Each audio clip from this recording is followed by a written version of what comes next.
নমস্কার, গল্প নির্ঝরে আপনাদের সবাইকে স্বাগত। আজ আমরা শুনব নরেন্দ্রনাথ মিত্রের লেখা গল্প পুরুষ। এই পুরুষ গল্পটি যোগেন নামের এক সরল স্নেহশীল যুবকের জীবনকে কেন্দ্র করে রচিত। শিক্ষা ও উপার্জনের অভাব পরিবার এবং সমাজ তাকে অপদার্থ বলে মনে করে, যদিও তার মানবিক গুণের কোনো অভাব নেই। মায়ের ইচ্ছায় তার বিয়ে হলেও সে কি স্ত্রীর কাছে ভালোবাসা এবং সম্মান পেয়েছিল? চলুন শুনে নিই এই গল্পে। গল্পটি সমাজের সেই নির্মম মানসিকতা সমালোচনা করে, যেখানে একজন পুরুষের মূল্য শুধু শিক্ষা, উপার্জন ও সামাজিক সাফল্যের ভিত্তিতেই বিচার করা হয়, অথচ তার মানবিকতা ও আন্তরিকতা উপেক্ষিত থেকে যায়। শুরু করি আজকের গল্প পুরুষ। পরিবারের কারোরই ইচ্ছে নয় যোগেনের এখন বিয়ে হোক। এমন অকর্মণ্য অপদার্থের বিয়ে দিয়ে কি হবে? বিয়ে করে খাওয়াবে বা কি বউকে? ওর সম্বন্ধ আসে নানা দিক থেকে। সম্ভ্রান্ত বৈদ্যবংশের ছেলে, দেখতে অত্যন্ত সুশ্রী। পেটে যে কিছু নেই তা কয়জন জানে, আর জেনেও কয়জন মেয়ের বাপ তা মনে রাখতে পারে? সুভাষিনী মাঝে মাঝে বিচলিত না হয়ে পারেন না। বড় ছেলেকে বলেন, তুই অত ভাবিস কেন খগেন? সংসারে অমন চুলচেরা হিসাব করে কি চলা যায় বাবা? মুখ দিয়েছেন যিনি, আহার তিনিই যোগাবেন। তাছাড়া বিয়ে তো একদিন ওর দিতেই হবে। আর দিবি কবে বাবা? বয়স তোর কম হলো না, এই ফাল্গুনে 29 পড়বে। খগেন বিরক্ত হয়ে বলে, ওই তো দোষ, যখন বিয়ের কথা ওঠে তখনই ওর বয়স 29, আর যখন কাজকর্ম করার কথা বলি তখন ও ছেলে মানুষ। এমনি করেই মাথাটা ওর খেয়ে দেওয়া হয়েছে। পড়াশোনা সকলের হয় না, কিন্তু জীবনের কিছু না কিছু একটা সকলেই করে। ওর মতো আকাট মূর্খ আর কটা দেখেছ পৃথিবীতে? সামান্য বাজারটা পর্যন্ত ওকে দিয়ে করানো চলে না। পারে শুধু মেয়েলি কাজ করতে রান্নাঘরে। ও নিজেই তো একটা মেয়ে মানুষ, ওকে আবার আরেকটা মেয়ে মানুষ এনে দিয়ে কি হবে? সুভাষিনী চুপ করে থাকেন খগেনও। আর কিছু না বলে তার নথিপত্রের দিকে মন দেয়। কোর্টে যাওয়ার আগে খগেন একদিন বললে, প্রশান্তকে মনে আছে মা? সেই যে সাপ জজ সুধাকান্তবাবুর ছেলে, একসঙ্গে পড়তাম আমরা। মনে নেই? কত আসতো দেখি তখন আমাদের বাসায়। সুভাষিনী বললেন, হ্যাঁ হ্যাঁ, বেশ মনে আছে। তাই কি হয়েছে তার? সে চিঠি লিখেছে তার বোন গৌরীর সম্বন্ধে। গৌরীকে তুমি দেখেছ দু একবার, বেশ সুন্দরী আর সুশিক্ষিতা মেয়ে। দেওয়া থাওয়া সম্বন্ধে যা আঁচ দিয়েছে তা আজকালকার দিনে ভালোই। সুভাষিনী খুশি হয়ে বললেন, আমাদের যোগেনের সঙ্গে বুঝি? খগেন অত্যন্ত আশ্চর্য হয়ে গেল। পাগল নাকি তুমি? আইএ পাশ করা গৌরী এবার বিয়ে পড়ছে, তার সঙ্গে তোমার ওই 3rd ক্লাস পড়ার ছেলের সম্বন্ধ করবে না তো আর কার সঙ্গে সম্বন্ধ করবে বলো? সম্বন্ধ উপস্থিত করেছে মৃগুর সঙ্গে। এবার সুভাষিনী আশ্চর্য হওয়ার পালা। তুই কি বলিস খগেন? যোগেনের বিয়ে না হতে মৃগেনের বিয়ে দিবি? বড় ভাইয়ের বিয়ে না হলে ছোট ভাইয়ের বিয়ে হয়েছে কোনো দিনও? না হয় 4টে পাস করে মৃগেন এখন মাস্টারি পেয়েছে, কিন্তু বয়সে তো যোগেনই বড়। ওর বিয়ে তো আগে দিতে হবে বাপ। খগেন বললে, না, তার কোনো মানে নেই। বিয়ে করবার অধিকার সকলের থাকে না। বিয়ে করছো, কিন্তু যোগেনের পরিণামটা তুমি একবার ভেবে দেখো তো মা। যা দিনকাল, আর কার কখন কীরকম মনের গতি হবে তা বলা যায় না। তাছাড়া লোকের শক্তিও দিন দিন কমে আসছে। কে ওকে চিরকাল ভরণ পোষণ করবে বলো তো?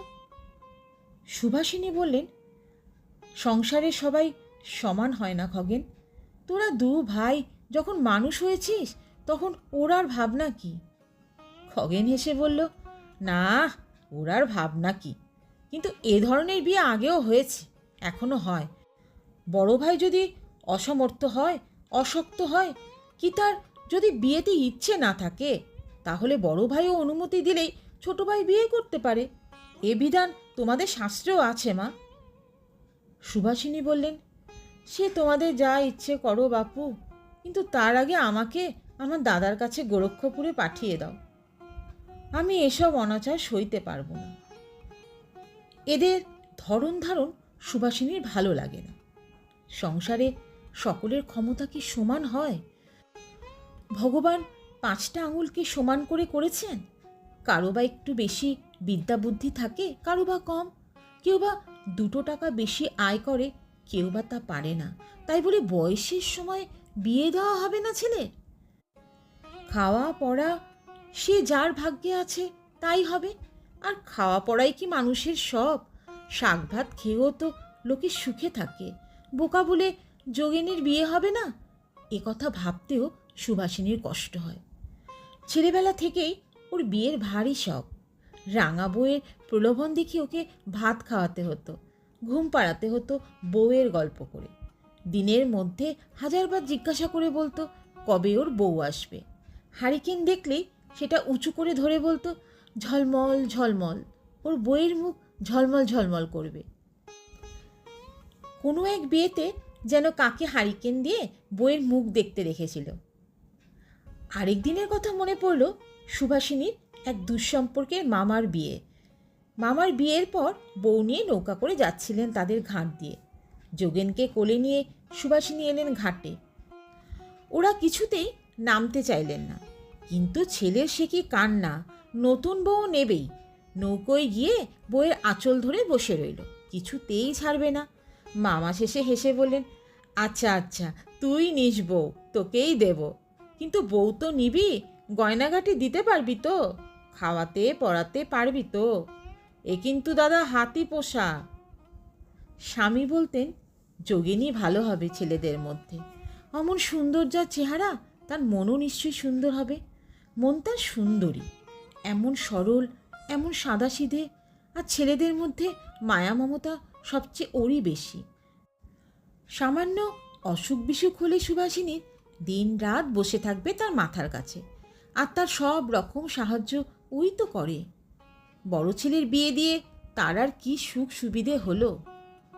বউ তার নিজের ছেলে মেয়ে নিয়েই অস্থির, বরং তার পাশে আরেকজনের থাকা দরকার। সে আবার করবে সুভাষিনীর পরিচর্যা, কোনো রকমে রান্না করে দুটি খায়, তাতেই যেন তার কত কষ্ট। সংসারের বারোয়ানি করে যোগেন, শুধু লেখাপড়াই হলো না হতভাগার। ছেলেবেলায় লেখাপড়াতেও খুব একটা খারাপ ছিল না, কিন্তু 1 বছর ফেল করে সেই যে কপাল পুড়ল, আর স্কুলেই গেল না কিছুতে। বেলা হয়ে গেছে অনেক, দিনান্তে তাকেই দুটো ফুটিয়ে নিতে হয়। বউ তার নিজের রান্না রেঁধেই সময় পায় না, তাকে রেঁধে দিতে পারলেই যেন ভালো হয়। তার পাকের ঘরে এসে দেখেন যোগেন বসে আছে ঢেকির ওপর মুখ ভার করে। বুঝলেন ও সব শুনেছে আড়াল থেকে, তবু জিজ্ঞাসা করলেন, কি হয়েছে, ওভাবে বসে রয়েছিস কেন মুখ ভার করে? আর কোনো কাজকর্ম নেই? বহুক্ষণ ধরে মনে মনে গুমড়ে মরছিল যোগেন। এবার একেবারে ফেটে পড়ল, না নেই, আমি তো অপদার্থ, বোকা, আমার আবার একটা কাজকর্ম কি? আমি তো তোমাদের কেউ নই। সব ষড়যন্ত্র পাকানো হচ্ছে। উকিলবাবুর মনে যে কি আছে তা আমি অনেক দিনই টের পেয়েছি। আমি কিছু শুনিনি, তাই না? যদি অনুমতি দেয়। ইস, অনুমতি দেওয়ার জন্য আমি বসেই আছি। সুভাষিনীর আর সহ্য হলো না, চেঁচিয়ে বলেন, লজ্জা করে না রে ও কথা বলতে? যা, বেরিয়ে যা বাড়ি থেকে, বেরিয়ে যা আমার চোখের সামনের থেকে। কয়েকদিন পরে এলো আরেক সম্বন্ধ। সুভাষিনী বললেন, এটা ফিরিয়ে দেওয়া চলবে না। তাহলে তিনি সত্যিই চলে যাবেন গোরক্ষপুরে। তার সেবা শুশ্রূষার জন্যে একজন লোকের দরকার, তা তো আর বৌমাকে দিয়ে হয় না। অত্যন্ত বিরক্ত হয়ে এবং মায়ের উপর রাগ করে খগেন শেষে সম্মতি দিল। বিয়ে হয়ে গেল যোগেনের। বিয়ের আগেই অনিমা শুনেছিল যোগেন ম্যাট্রিকুলেশন পাশটাও করেনি। গোপনে অনেক কেঁদেছিল এ কথা শুনে। তখনই মনে হয়েছিল তার বাবা মা যদি বেঁচে থাকতেন এমন কিছুতেই হতে পারত না। অনেকবার ভেবেছিল মামাকে গিয়ে বলে সে বিয়ে করবে না। টুনি, টুলি, সতী ওদের বিয়ে মামা আগে দিন, তারপর তার কথা ভাববেন। কিন্তু সে পর্যন্ত কিছু বলা হলো না। যা হবার হয়ে গেল। তবু শুভ দৃষ্টির সময় যোগেনের মুখ দেখে অনিমা মুগ্ধ হয়ে গেল। কি চমৎকার চেহারা! আশা হয়েছিল যা শুনেছে তা হয়তো সত্যি নয়, কিন্তু দুদিন পরেই ভাঙল ভুল। কি এই যে একেবারে মাকাল ফল, গুছিয়ে কথাটা বলতে পারে না পর্যন্ত। এমন বোকাও থাকতে পারে পৃথিবীতে? জেনে শুনে মামা কেন তাকে এমন করে ঠকালেন? এর চেয়ে কোনো নদীর জলে ভাসিয়ে দিলেন না কেন? অনিমার ঘুম হলো না রাত্রে, চোখের জলে বালিশ ভিজে যায়। আলাপ হলো মৃগেনের সঙ্গে। দেখতে মোটেই সুন্দর নয়, কিন্তু কি চালাক, কি চমৎকার কথাবার্তা! এমএতে ফার্স্ট হয়েছে। ওর দাদার সঙ্গে কোনো দিক দিয়েই কোনো মিল নেই ওর। মৃগেন আর তার স্বামী, তুলনাটা সবসময়ই চোখে পড়ে, সবসময় খোঁচা লাগে মনে। যোগেন দেখল এতদিন পরে বউ তো এলো, কিন্তু মুখ তার ঝলমল করে না কেন? প্রথমে ভাবল আত্মীয় স্বজন সব ছেড়ে চলে এসেছে, সেই জন্যেই বুঝি। কিন্তু তা তো নয়। মৃগেনের সঙ্গে খুবই কথা বলে, হাসে, গান গায়, গল্প করে, কিন্তু সে যেই ঘরে এলো অমনি মুখ ভার। এমন হবে কেন? বউ তো মৃগেনের নয়, তারই। সুতরাং তাকেই তো বেশি ভালোবাসবে, তার সঙ্গেই তো বেশি কথা বলবে, গান করবে, গল্প করবে। একদিন অনিমা বলে, ঠাকুরপো শেষে যে সোনার মেডেলটা পেয়েছে দেখেছ? যোগেন বলল, দেখেছি। গতবার আমিও একটা মেডেল পেয়েছি, সোনার না হলেও তাতে অনেক কারুকার্য করা আছে, আর জজ সাহেব নিজে হাতে করে আমাকে দিয়েছিলেন সেটা। সত্যি নাকি? কি জন্যে পেয়েছিলে মেডেল?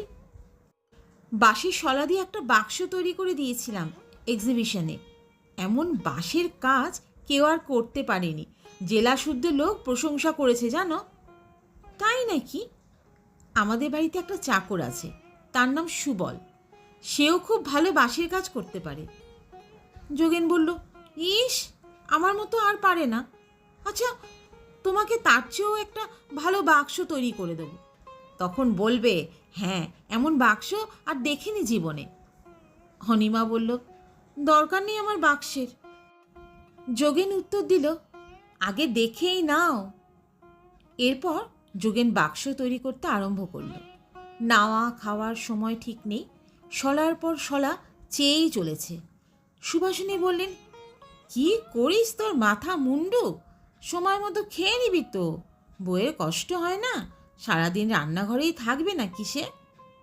যোগেনের খেয়াল হয়, সত্যি তো, বই তো কষ্ট হয় খুব। পরদিন থেকে যথাসময়ে খাওয়া দাওয়া সেরে নেয়, চান করবার সময় কলসিতে করে 2-3 কলসির জল তুলে নিয়ে আসে। সংসারে সেই সব কাজ করে দিতে যায় যার ভার রয়েছে অনিমার উপর। সুভাষিনী বলেন, ও আবার কি হচ্ছে, এসব আর এখন করতে হবে না তোকে, এখন তো বউই এসেছে। তুই দেখ চাকরি বাকরি কিছু জোটাতে পারিস নাকি, যাতে 2 পয়সা আনতে পারিস তার চেষ্টা কর। আর দেখ, আগে যা করেছিস করেছিস, এখন আর রান্নাঘরের এদিকে বেশি আসিস নে, লোকে ঠাট্টা করবে।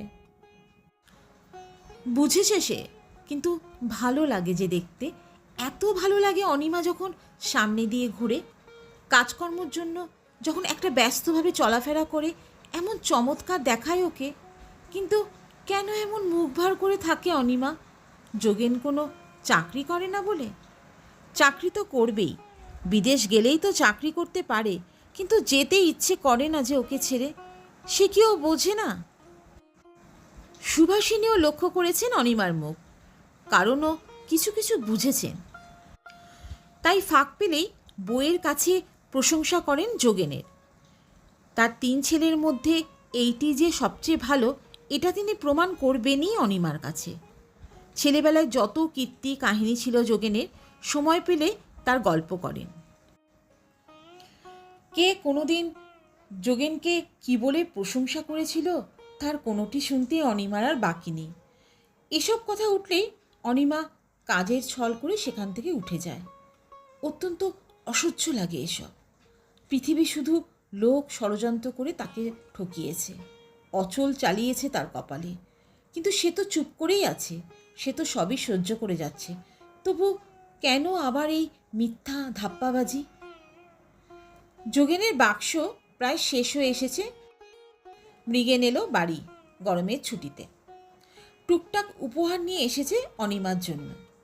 ভারী দুঃখ হয় তার বৌদির জন্য, বেচারি। কিন্তু কোনো উপায় নেই আর। মৃগেন সংকল্প করেছে যতদিন বাড়ি থাকবে ভুলিয়ে রাখবে, আনন্দে রাখার চেষ্টা করবে তাকে। যতদিন বেঁচে থাকবে যেভাবে যতটা সম্ভব ক্ষতিপূরণ করবে অনিমার। প্রসাধনের এটা ওটা নানা জিনিস পেয়ে অনিমা খুশি হলো। তবু বললে, এসব আবার কেন এনেছো ঠাকুরপো? এসব আমি আর ব্যবহার করব না। মৃগেন হেসে বলল, ইস, হঠাৎ এমন যোগিনী হয়ে উঠলেন যে। মুখ লাল করে অনিমা বললে, যান। মুখ ফেরাতেই পাশের জানলাটার দিকে চোখ পড়ল। দেখলে যোগেন অপলকে চেয়ে রয়েছে ওদের দিকে। তার দৃষ্টি যেন সহ্য করা যায় না। রাত্রে যোগেন বলল, শোনো, তুমি মৃগেনের সঙ্গে কথা বলতে পারবে না। অনিমা বললে, তবে কার সঙ্গে কথা বলবো? আমার সঙ্গে কথা বলবে? আমি তোমার স্বামী, তুমি শুধু আমাকেই ভালোবাসবে, তুমি শুধু আমার সঙ্গেই কথা বলবে। তাই নাকি? কথা বলবার ভঙ্গি দেখে হাসি পেল অনিমা। হেসো না, আমি এসব সহ্য করব না, আমি পুরুষ মানুষ। সত্যি নাকি? কার কাছে শুনলে কথাটা? যাই হোক, কথাটা বড় বড় করে কপালে লিখে রেখো, না হলে চেনা যায় না। কি কি বললে? চেনা যায় না? ভেবেছ আমার গায়ে শক্তি নেই, আমি পুরুষ মানুষ নই? আমি তোমাকে মেরে ফেলবো, গলা টিপে মেরে ফেলবো একেবারে। কাজ নেই আমার এমন বউ দিয়ে। বলে যোগেন সমস্ত শক্তি দিয়ে গলা টিপে ধরল অনিমার। চিৎকার আর গোঙানির শব্দে সকলেরই ঘুম ভেঙে গেল। খগেন, বড় বউ, মৃগেন যার যার ঘর থেকে বেরিয়ে এলো। কাঁপতে কাঁপতে বেরিয়ে এলেন সুভাষিনী। খগেন চেঁচিয়ে বললে, ভালো চাস তো দৌড় খুলে ফেল যোগেন। মৃগেন দরজাটা ঠেলে দিতে খুলে গেল। বললে, দরজা তো খোলাই দেখছি বর্দা। ঘরে ঢুকলো সকলে। যোগেন তখন ছেড়ে দিয়েছে অনিমাকে। প্রায় উন্মত্তের মতন অবস্থা। মৃগেন ধরে ফেলল তাকে। বললে, তুমি কি পাগল হয়ে গেলে মেজদা? যোগেন চেঁচিয়ে উঠল, হ্যাঁ হ্যাঁ, আমি পাগল, আমি বোকা। এসব না বললে তোমাদের সুবিধা হবে কেন? একটু পরেই অনিমা সামলে নিলে। সবাই সরে গেল। বড় বউ রইল তার কাছে। মাথায় হাত বুলাতে বুলাতে জিজ্ঞাসা করলেন, কি হয়েছিল অনিমা? অনিমা খানিকক্ষণ চুপ করে রইল। তারপরে বলল, কিছু হয়নি। সুভাষিনী নিয়ে গেলেন যোগেনকে তার ঘরে। ঘুম পাড়াতে চেষ্টা করতে লাগলেন। হঠাৎ দুফোঁটা জল ঝরে পড়ল যোগেনের কপালে। তাড়াতাড়ি উঠে বসল যোগেন। এ কি মা, তুমি কাঁদছো কেন? বউ মরে যায়নি তো? সত্যি বলো, আমার বউ মরে যায়নি তো? সুভাষিনী বললেন, না না, সে ভালোই আছে, তুই একটু ঘুমো দেখি এখন। শুনলেন আজকের গল্প নরেন্দ্রনাথ মিত্রের লেখা পুরুষ। গল্প নির্ঝরের সঙ্গে থাকার জন্যে আপনাদের অনেক ধন্যবাদ। আবার ফিরে আসবো এক নতুন গল্পের সঙ্গে। সবাই ভালো থাকুন, সুস্থ থাকুন।